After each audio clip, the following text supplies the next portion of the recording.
Good morning everyone and welcome to our YouTube channel study time with JK. जैसा कि आप जानते हैं कि हमारे चैनल पर कॉन्स्टिट्यूशन सीरीज़ के लेक्चर्स चले हुए हैं। लेक्चर 6 हम कंप्लीट कर चुके थे, जिसमें हमने सिटीजनशिप के बारे में पढ़ा था। आज लेकर आए हम आपके सामने लेक्चर 7, जिसमें हम पढ़ेंगे फंडामेंटल राइट्स, मूल अधिकार। और ये हमारे इस लेक्चर का पार्ट 1 है, क्योंकि फंडामेंटल राइट्स एक बड़ा टॉपिक है, तो इसको हम 2 पार्ट में कवर करेंगे। आइए शुरू करते हैं आज के लेक्चर को। फंडामेंटल राइट्स, तो कॉन्स्टिट्यूशन में जो फंडामेंटल राइट्स हैं, मूल अधिकार है, वो आर्टिकल 12 से लेकर 35 तक है, 12 to 35। तो आइए कुछ इसके बारे में जो प्रोविजंस है वो थोड़े पढ़ते हैं। So fundamental right is defined as basic human rights of all citizens. तो ये बेसिक राइट होते हैं सभी सिटीजन्स के लिए। ये normally exam point of view से भी इम्पोर्टेंट है, और यदि आम व्यक्ति है, आम इंसान है, उसको भी अपने फंडामेंटल राइट्स के बारे में थोड़ा बहुत नॉलेज होना चाहिए। ये राइट्स कहाँ पर है? ये पार्ट 3 में है कॉन्स्टिट्यूशन के। जैसा कि हमने पढ़ा, पार्ट 1 में यूनियन इन इट्स टेरिटरी था, पार्ट 2 के अंदर सिटीजनशिप था, और पार्ट 3 के अंदर आता है fundamental rights. Fundamental rights in Indian constitution is inspired by bill of rights included in the constitution of USA. तो हमारे कॉन्स्टिट्यूशन में जो फंडामेंटल राइट्स के प्रोविजन है वो किससे इंस्पायर होकर लिए गए हैं? तो वो यूएसए के कॉन्स्टिट्यूशन से लिए गए। और इस सेक्शन को मैग्ना कार्टा बोलते हैं इंडिया का। मैग्ना कार्टा मतलब ऐसा कोई प्रोविज़न, इन हिस्ट्री भी ऐसे कोई प्रोविज़न जिसके कारण बहुत कुछ चेंजेस आया हो या बहुत इंपॉर्टेंट हो, उसको हम मैग्ना कार्टा बोलते हैं। The FRs operate as limitation as the tyranny of executive and arbitrary laws of legislature. जो फंडामेंटल राइट है सिटीजन का, वो जो एग्जीक्यूटिव होता है उसके ऊपर एक लिमिट लगाते हैं कि वो सब कुछ नहीं है, और जो एक इंडिविजुअल है या सिटीजन है वो भी अपने राइट्स को एक्सरसाइज कर सकता है जो एग्जीक्यूटिव लॉज बनाता है उसके, अगर वो फंडामेंटल राइट्स का वायलेशन कर रहे हैं तो। Originally the constitution provided by 7 fundamental rights. तो जब कॉन्स्टिट्यूशन बना था तब 7 फंडामेंटल राइट थे, लेकिन 44th अमेंडमेंट के थ्रू 1978 में राइट टू प्रॉपर्टी को फंडामेंटल राइट से हटा दिया गया। सो आर्टिकल 12 में क्या है? डेफिनेशन ऑफ स्टेट, मतलब हम किसके अगेंस्ट फंडामेंटल राइट का यूज़ कर सकते हैं, मतलब स्टेट की डेफिनेशन दे रखी है आर्टिकल 12 में। तो executive and legislative organs of the union, तो पार्लियामेंट की जो कैबिनेट है या एमपीज़ है वो स्टेट में इंक्लूड होते हैं। Executive and legislative organ of the state, जैसे जो हमारा स्टेट्स होते हैं, राजस्थान, मध्य प्रदेश, इनकी जो लेजिस्लेटिव असेंबली, विधानसभा आते हैं, उनके एमएलए भी स्टेट्स में आते हैं। और लोकल बॉडीज़, जितनी भी लोकल बॉडीज़ है, जैसे म्यूनसिपालिटीज़, पंचायत, ये सब भी स्टेट की डेफिनेशन में आते हैं। All statutory and non statutory authorities, जितनी भी जो दूसरी बॉडीज़ होती है, जैसे कि कैग हो गया, इलेक्शन कमीशन हो गया, ये भी इसके अंडर में आते हैं। प्राइवेट बॉडी और agency working as an instrument of state can fall within the meaning of the state. Private body भी ऐसी है जो स्टेट के अंडर में काम कर रही है, तो वो भी इस स्टेट की डेफिनेशन में आते हैं। बहुत सारी कंपनीज़ ऐसी होती है, जैसे mini Ratna, Navratna companies, even जो प्राइवेट कंपनीज़ हैं जिनको स्टेट कुछ ना कुछ प्रोवाइड करता है फंड, तो वो भी स्टेट की डेफिनेशन में आते हैं। आर्टिकल 13 में क्या है? Judicial review provision. यदि कोई भी ऐसा लॉ बना जिसको जो फंडामेंटल राइट्स को वायलेट करता है, तो जुडिशियल रिव्यू का प्रोविज़न किसमें? आर्टिकल 13 में। जो परमानेंट लॉ इनेक्ट करता है पार्लियामेंट, उसको भी जुडिशियल रिव्यू करवा सकते हैं। टेम्प्रेरी लॉज को भी जुडिशियल रिव्यू हो सकता है, और जो स्टेचुरी इंस्ट्रूमेंट्स होते हैं उनका भी जुडिशियल रिव्यू हो सकता है। Non legislative sources of law, even constitutional amendment can be challenge. मतलब इवन अगर कोई कॉन्स्टिट्यूशनल अमेंडमेंट किया गया है कॉन्स्टिट्यूशन में, और अगर वो फंडामेंटल राइट्स का वायलेशन करता है, तो उसको भी चैलेंज किया जा सकता है कोर्ट में। तो ये केशवानंद भारती केस में ये डिसीजन लिया गया था। तो आर्टिकल 13 की डेफिनेशन है जुडिशियल रिव्यू। आइए आगे बढ़ते हैं। The fundamental right, the constitution of India provide for 6 fundamental right. आज की एट प्रेजेंट में हमारे पास 6 फंडामेंटल राइट होते हैं। That is right to equality, जो आर्टिकल 14 to 18 है।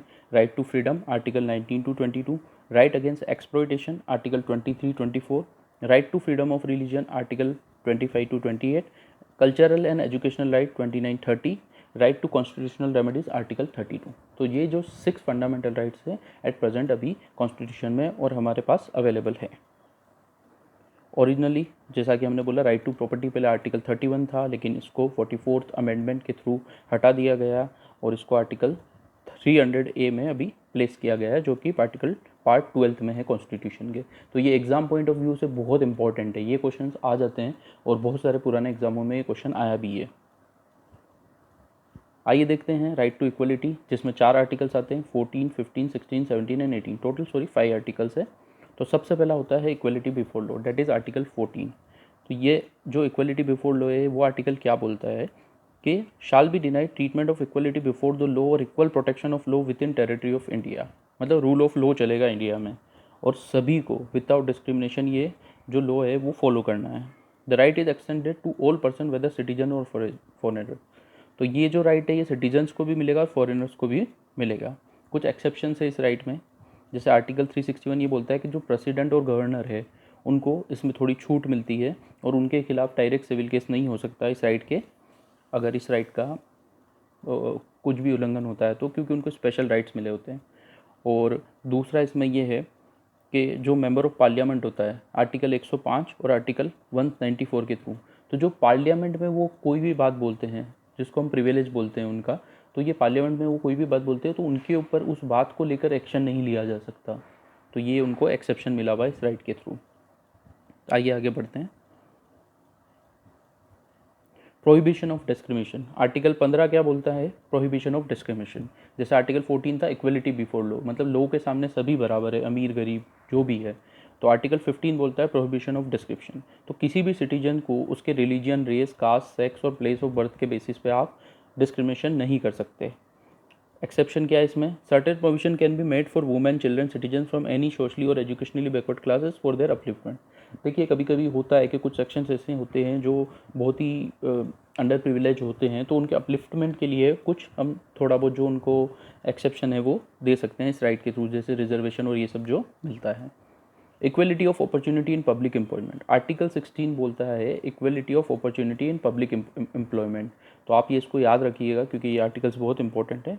तो जो पब्लिक एम्प्लॉयमेंट होता है, जैसे कि हम देखते हैं वैकेंसीज निकलती है, तो उसमें सभी सिटीजन्स को इक्वल जॉब अपॉर्चुनिटी मिलेगी पब्लिक ऑफिस में जॉब लगने के लिए या प्रमोशंस के लिए, ये सब। एक्सेप्शन क्या है? There are provision for reservation in appointment for post of any backward class that is not adequately represented in the state services.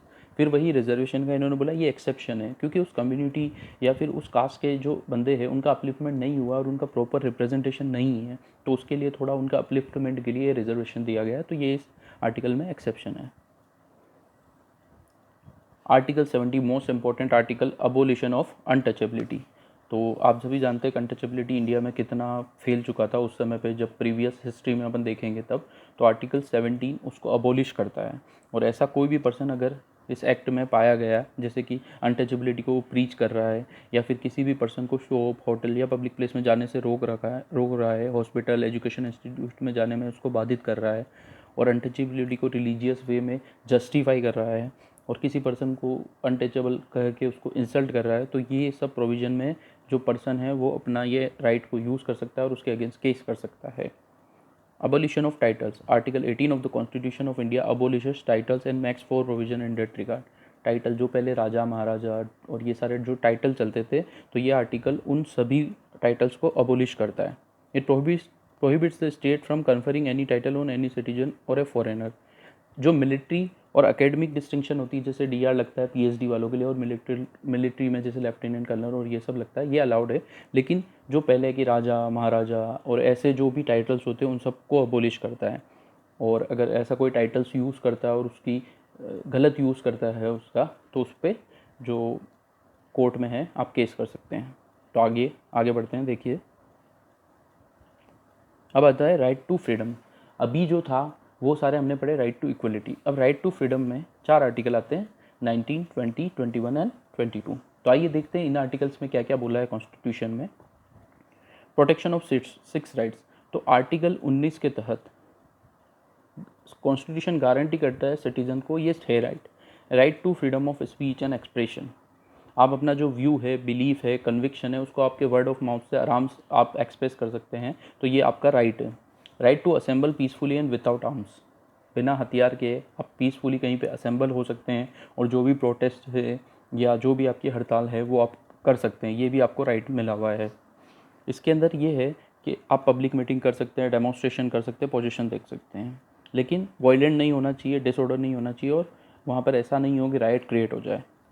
Right to form association और यूनियंस और कोऑपरेटिव सोसाइटीज़। आप association बना सकते हैं, जैसे कि political parties, companies, partnership firms बना सकते हैं, खुद की सोसाइटीज़ बना सकते हैं, क्लब्स बना सकते हैं।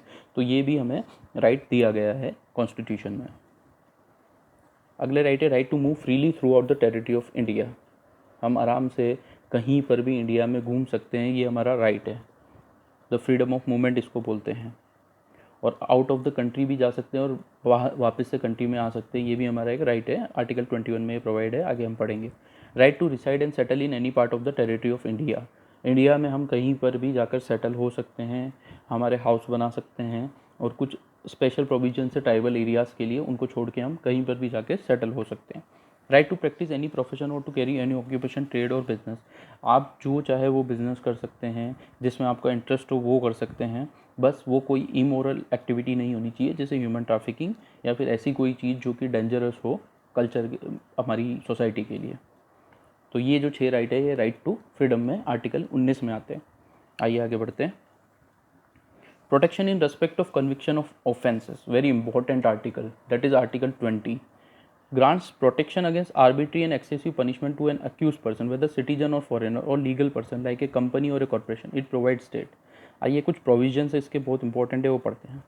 No person shall be convicted of any offence except for violation of law in force at the time. मतलब आज अगर मैं कोई ऑफेंस करता हूँ और वो उस एट प्रेजेंट जो लॉ चल रहा है, प्रिवेल चल रहा है, वो उसको वायलेट करता है, तो ही मेरे ऑफेंस को वायलेशन ऑफ लॉ माना जाएगा। No person shall be prosecuted and punish for the same offence more than once. अगर मैंने एक चोरी की है तो मुझे उसका जो सज़ा है वो एक ही बार मिलेगी, और जो कॉन्स्टिट्यूशन में हमारे प्रोविजंस है उसी हिसाब से सज़ा मिलेगी। एक ही ऑफेंस की मुझे 2 बार सज़ा नहीं मिल सकती। No person accused of any offence shall be compelled to be witness against himself. कोई भी पर्सन को ये फोर्स नहीं किया जा सकता कि वो अपने अगेंस्ट ही गवाही दे। तो ये आर्टिकल 20 में बोला गया है, protection in respect of convention of offences. Then most important, again Article 21, protection of life and personal liberty, declares that no person shall be deprived of his personal liberty except according to procedure established by law. This right is available to both citizens and non-citizens, दोनों को available है ये। The right to life is not merely confined to animal existence or survival but also includes the right to live with human dignity. हमारी dignity को भी अगर कोई चोट पहुंचाता है तो ये भी हमारा राइट है कि हम उसके अगेंस्ट जा सकते हैं कोर्ट में। तो ये बहुत इंपॉर्टेंट आर्टिकल है, right of life and personal liberty. आइए आगे बढ़ते हैं। तो आर्टिकल 21 है, again a very important, right to education, declares that the state shall provide free and compulsory education to all children of the age 6 to 14 years. ये state की guarantee है कि 6 to 14 ईयर्स की जो एज के बच्चे हैं उनको फ्री एंड कंपल्सरी एजुकेशन दे। और इसी की तरह हमारा RTA एक्ट भी बना है। This provision makes only elementary education है फंडामेंटल राइट। इसके अंदर एलिमेंट्री एजुकेशन को ही फंडामेंटल राइट बना है, हायर को नहीं। This provision was added by 86 constitutional amendment act of 2002। ये प्रोविजन एड किया गया था 86 अमेंडमेंट के द्वारा, इसीलिए आर्टिकल 21A में इंसर्ट किया गया। Before the 86 amendment the constitution contained A provision for free and compulsory education for children under article 45 in part 4 of the constitution. तो पार्ट 4 में था पहले ये, लेकिन अब इसको फंडामेंटल राइट बना दिया गया है। Protection again arrest and detention, that is article 22। तो आर्टिकल 22 भी अगेन इंपॉर्टेंट है क्योंकि ये नॉर्मल केसेस में काम आता है। Grants protection to person who are arrested और डिटेंड। अगर डिटेंशन सही नहीं है तो हम आर्टिकल 22 को रिवोक कर सकते हैं।